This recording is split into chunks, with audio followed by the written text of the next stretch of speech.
ልክ እንደ እግሬን ሰቅዬ ቁጭ አድርጎኝ 1.4 ቢሊዮን ብር ዘርፎ የተሰወረው ብሎ አለ። ቅዳሜ ወጣ ኢትዮ ቻናል።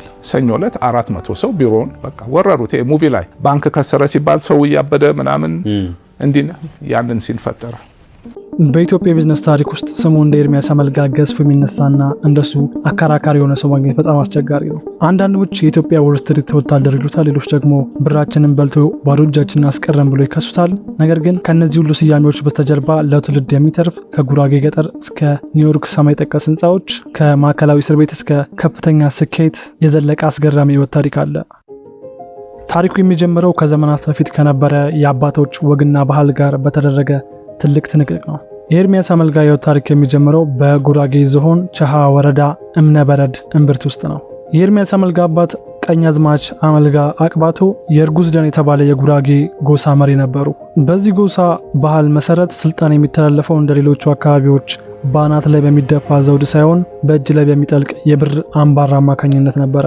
ይህ አምባር በጉራጌኛ ጎንደር ተብሎ ይጠራል። ይህ የንግስና አምባር ከ11 ትውልዶች ጀምሮ በውርስ እየተላለፈ የመጣ የክብር የኃላፊነት ምልክት ነበረ። እያንዳንዱ አዝማች ጊዜው ሲደርስ ይህንን የክብር ምልክት ከዘር ሐረጉ ለሚመዘዘው ቀጣዩ ተረኛ ወራሽ አውርሶ ያልፋል። አዝማች አቅባቶም ይህንን አምባር ከአባታቸው ከአዝማች ወራስ ተረክበው ለልጃቸው ለአመልጋ አቅባቶ ኤርሚያስ አባት አውርሰው ሄዷል ማለት ነው። የኤርሚያስ አባት አዝማች አመልጋ አቅባቶ ግን ለዘመናት የቆየውን ወግ ለመስበር ደፈሩ። እርሳቸው ለ11 ትውልድ ሲተላለፍ የመጣውን ባህል የሚያፈርስ አንድ አብዮታዊ ውሳኔ ያሳለፉ። ውሳኔያቸውም ለልጆቼ የማወርሰው የንግስና አምባርን ሳይሆን የዘመናዊ ትምህርት ብዕርን ነው የሚል ነበረ። ይህ ውሳኔ በወቅቱ በሰባት ቤት ጉራጌ ዘንድ ትልቅ መነጋገሪያንና ድንጋጤን ፈጥሮ ነበረ። የሀገር ሽማግሌዎች ምን ነው አዝማች ያለ ወግ ልማዳችን እንዲማይደረግም በማለት ለማስቀረት ሞክረው ነበር። ነገር ግን የኤርሚያስ አባት ከውሳኔው ፍንክች አይደለም አለ። በመቀጠልም ልጆቻቸውን ወደ ዘመናዊ ትምህርት ቤት በመላክ የወደፊት ህይወታቸው በባህላዊ ስልጣን ሳይሆን በእውቀት ላይ እንዲመሰረት አደረጉ። በዚህ ውጥረት ውስጥ እያለ የአዝማች አመልጋ ባለቤት እቴቴ መርከቤ ሀብተ ስላሴ ወንድ ልጅ ተገላገሉ። ይህ ህፃን በቸሃ ወረዳ እምድብር ከተማ ውስጥ የተወለደው ጠቅል የሚል ስም የተሰጠው የኤርሚያስ አመልጋ የባህር ልጅ ነበረ። እንደ ባህሉ ቢሆን ኖሮ የንግስና አምባሩን የሚወስደው ተረኛ ወራሽ እሱ ነበረ።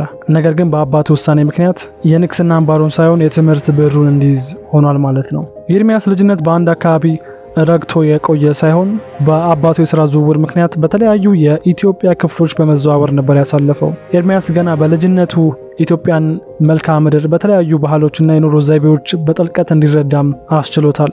ከምድብር እስከ አዲስ አበባ ከተለያዩ ከተሞች እስከ ገጠር መንደሮች ያደረገው ጉዞ በኋላ ላይ ለሚኖረው ዓለም አቀፋዊ አስተሳሰብ መሰረትም ሆኖታል ማለት ነው።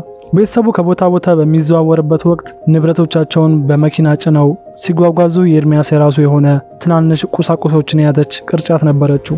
በአንድ ወቅት ይቺ ቅርጫት በመጥፋቷ ምክንያት የደረሰበት ሐዘንና በኋላ ላይ ያሳየው ጽናት ነገሮችን የማጣትና በድጋሚ የመፈለግን ባህሪ ገና በጠዋቱ እንዲለማመድም አድርጎታል። በአንድ ቦታ ተወስኖ ካደገ ልጅ ይልቅ በተለያዩ አካባቢዎች የተዘዋወረ ልጅ አዳዲስ ሁኔታዎችን የመቀበልና የመላመድ አቅሙ ከፍተኛ ይሆናል። ይህ ተለዋዋጭነት በኋላ ላይ በአሜሪካ እና በኢትዮጵያ መካከል ለሚያደርገው ታላቅ ሽግግር ትልቅ ግብዓት ሆኖታል። ኤርሚያስ ገና በልጅነቱ ከአባቱ የወረሰው የለውጥ መንፈስና በጉዞ ያካበተው ልምድ ወደፊት ለሚጠብቀው የዎል ስትሪት ውጊያና የሀገር ቤት የቢዝነስ አብዮት ትልቅ ስንቅ ሆኖት ነበረ። ኤርሚያስ አመልጋ የህይወት ጉዞ ከአባቱ የወረሰው የብር ስልጣን እውን መሆን የጀመረው አሜሪካ ሲገባ ነበረ። ከኢትዮጵያ ገጠራማ አካባቢዎችና ከተሞች የጀመረው መንገደኝነት አድማሱን በማስፋት በዓለም የፋይናንስ ልብ በሆነችው በኒውዮርክ ውስጥ ወደሚገኘው ዎል ስትሪት አመራ። ይህ ጊዜ ኤርሚያስን እንደ አንድ የቢዝነስ ሰው የቀረጸውና ለወደፊት የሀገር ቤት አብዮታዊ ስራዎቹ መሰረት የጣለበት ወቅት ነበረ። ኤርሚያስ ወደ አሜሪካ ሄዶ ከፍተኛ ትምህርቱን በዛው ካጠናቀቀ በኋላ በቀጥታ የተቀላቀለው እጅግ ጨካኝና ፈጣን የሆነውን የዎል ስትሪት የፋይናንስ ዓለም ነበረ።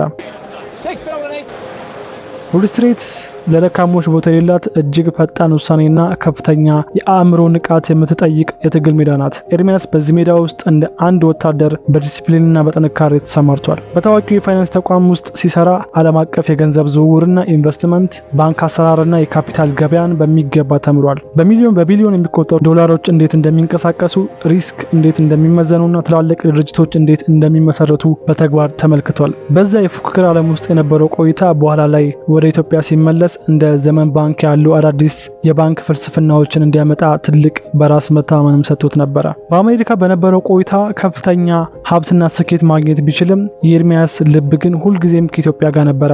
በ1980ዎቹ አጋማሽና በ1990ዎቹ መጀመሪያ ላይ ኢትዮጵያ በከፍተኛ የፖለቲካና የኢኮኖሚ ለውጥ ውስጥ ትገኝ ነበረ። ኤርሚያስ እዚህ ተቀምጬ ከማየው ይልቅ ወደ ሀገሬ ተመልሼ ለውጥ ማምጣት አለብኝ የሚል ጽኑ እምነት ነበረው።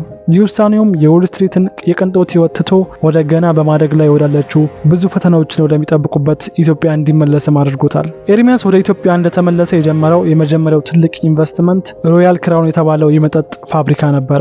በዎል ስትሪት ያካበተውን የካፒታል አስተሳሰብና የአስተዳደር ልምድ በመጠቀም ይህንን ፋብሪካ ለማቋቋም ጥረት አደረገ። ሆኖም ግን የኢትዮጵያ ቢዝነስ አካባቢ ኢንቫይሮንመንት በአሜሪካው ካየው በፍጹም የተለየ ነበረ። ቢሮክራሲው፣ የፖለቲካ ጫናና ገና ያልዳበረ የፋይናንስ ስርዓት በኤርሚያስ ላይ ትልቅ ጋሬጣ ሆኖበት ነበረ። የጀመረው ስራ በተለያዩ ምክንያቶች ሲስተጓጎልና በግል ህይወቱ ላይ ጫና ሲፈጥር ኤርሚያስ የመጀመሪያውን የሀገር ቤት የቢዝነስ ሽንፈት ቀመሰ። ነገር ግን ይህ ሽንፈት እንዲቆም አላደረገውም። ይልቁንም የሀገሪቱን የቢዝነስ ጠባይ በደንብ እንዲረዳና ለቀጣዩ ትልቅ እርምጃ እንዲዘጋጅ አደረገው። ከሮያል ክራውን ውድቀት በኋላ ኤርሚያስ አክሰስ ካፒታል የተሰኘ አዲስ የኢንቨስትመንት ተቋም አቋቋመ። ይህ ተቋም በኢትዮጵያ ውስጥ ገና ያልታወቁ የኢንቨስትመንት አማራጮችን በማጥናትና የካፒታል ገበያን ለማስተዋወቅ ትልቅ ስራ መስራት ጀመረ። ኤርሚያስ በኢትዮጵያ የኢኮኖሚ ጥናት ላይ ያተኮሩ ሪፖርቶችን በመውጣትና ባለሀብቶችን በማሰባሰብ ረገድ አዲስ ነገር ይዞ ነበር የመጣው። ይህ ጥረቱ ነው በኋላ ላይ ለዘመን ባንክና ለአክሰስ ሪል ስቴት መወለድ ትልቁን በር የከፈተው።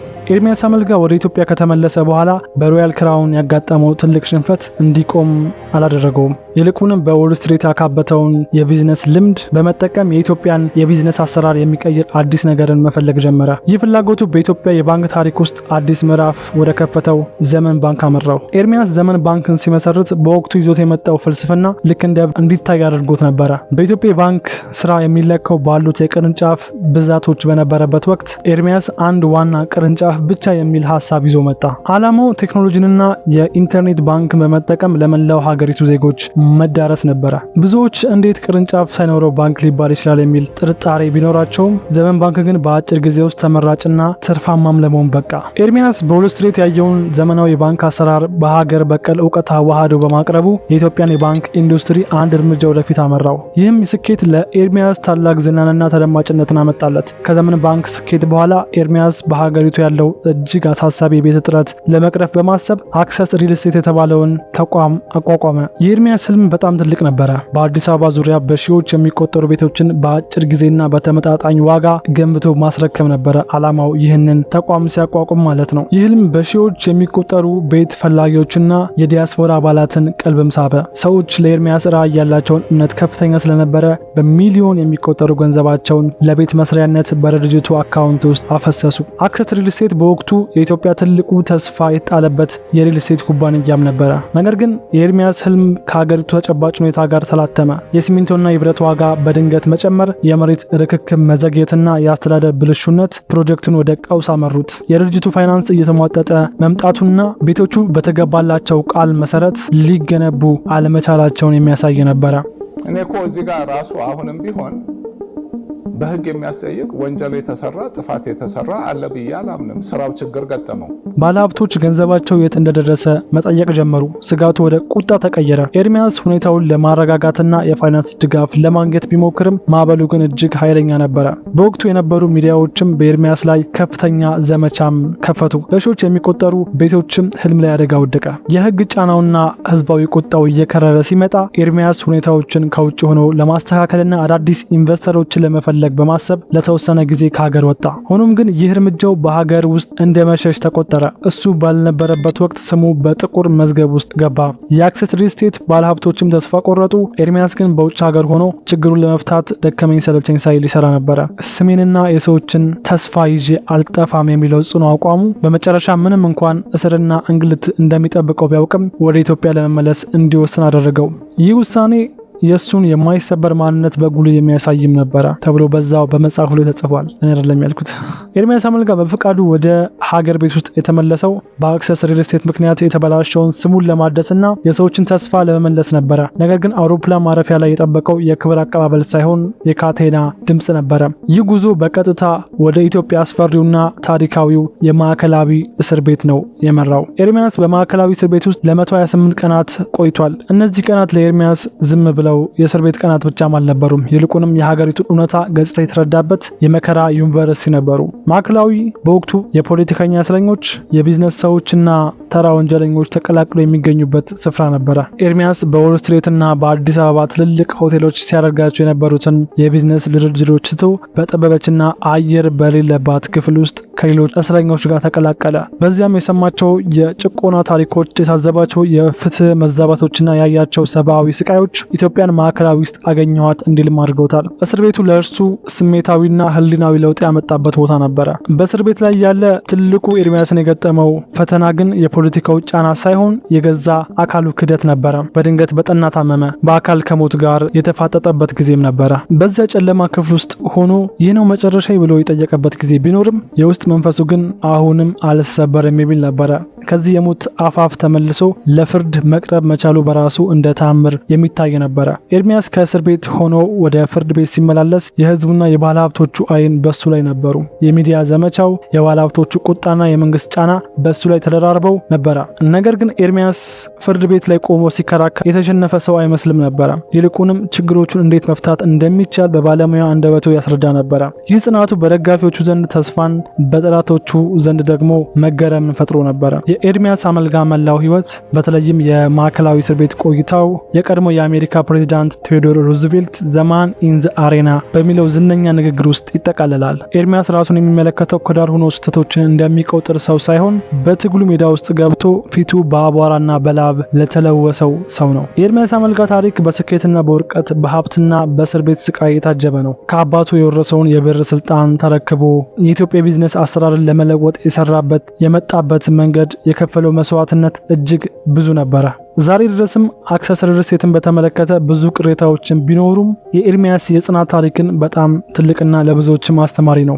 ያልጠቀስኳቸው በጣም ብዙ ታሪኮች በመጽሐፉ ላይ ማለትም ኤርሚያስ አመልጋ የማይሰበር በሚለው መጽሐፉ ላይ ተካቶ ታገኙታላችሁ።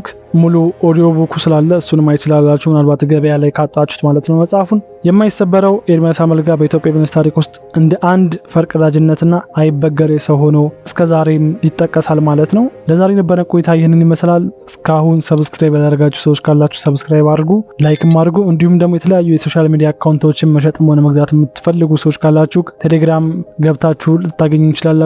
ሊንኩን ዲስክሪፕሽን ቦክስ ላይ አስቀምጥላችኋለሁ። ቻው።